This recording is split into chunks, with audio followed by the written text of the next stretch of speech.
protect, and we lost everything. Everything except the need for revenge. This might look like a surrender, but it's not. Gears 5, Xiong Feng Lei. Ni hao, I'm Rod Fergusson, studio head of the Coalition, and we make Gears 5. Bow down before the one you serve. You're going to get what you deserve. I think the Bullets thing is really our focus on player choice. When we started, we wanted to challenge expectations around player choice. And I think sort of the two biggest ways we're doing that right now, at least in the campaign, is in Jack, which is a little support bot that goes with you everywhere. It's essentially become a little bit of RPG. So we have abilities in Jack that you can use that will change combat throughout the game. So Jack can make you invisible, Jack can heal you, Jack can attack things for you, Jack can go get weapons, a whole bunch of abilities. And just having this sort of this RPG layer on top of the game makes the combat in the game feel very, very different.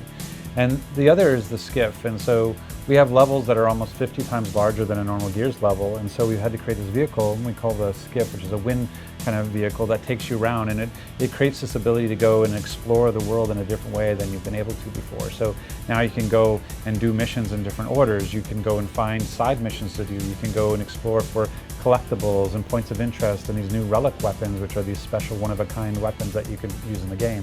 And so I think that idea of taking what's come before with Gears, I think, we've made lots of changes even down to how the weapons work, but I think the thing people are going to say is the boldest is how we've really leaned into player choice. I mean, if you're a hardcore Gears fan, I think the thing that's going to hype you the most is getting to learn the origins of the Locust. That's been almost 14 years where people haven't really completely understood where did the Locusts come from and why did we have this war with them, and now through Kate's journey of discovery where she's trying to understand why her mom handed her this amulet that has a locust symbol on it. She goes to explore that and what's affecting her and what makes she feels like she's going crazy. That journey is going to reveal to you the origins of the locust. And I think if you're a hardcore fan, that's something you've wanted for a long time, and I think that's going to hype them when they learn what that's actually about.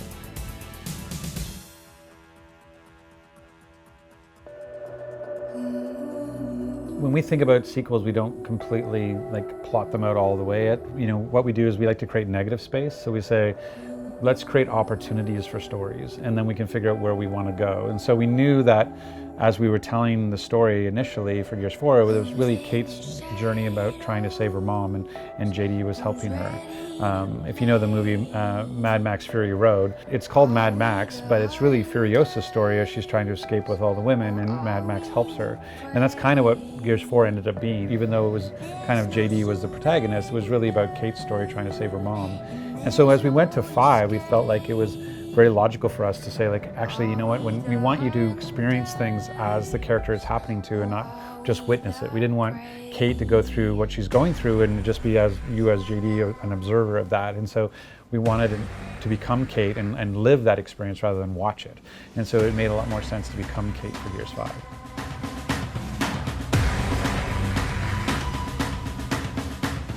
Can fans expect great performances from Marcus and Baird? So, I mean, the fact the actors who play those two characters in particular, well, if you look at all of our characters, of the original Delta from John DiMaggio, at least in the English version. In the English version, John DiMaggio plays Marcus, and Fred Tatasciore plays Baird, and Lester Spate plays Cole, and they're awesome to work with. And that's one of the things that brings me a lot of the joy when I make Gears of War is I get to work with the actors in doing the VO and writing the scripts and recording it with them.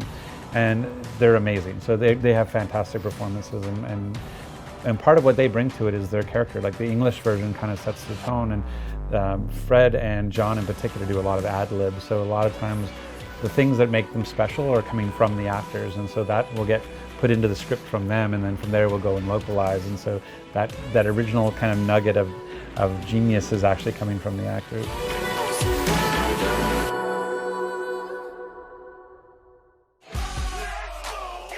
Some of the biggest changes we've done to the weapons is just change how you aim and fire, at a very low level. So in the past, you would start with a reticle and then bullets would spray around within that reticle is the way that you would talk about accuracy.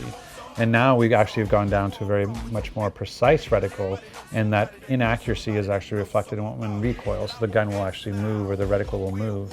And what that means is that it creates a small amount of skill gap where you can actually learn that, let's say, an enforcer pulls up into the left, so as you're shooting you can kind of correct it.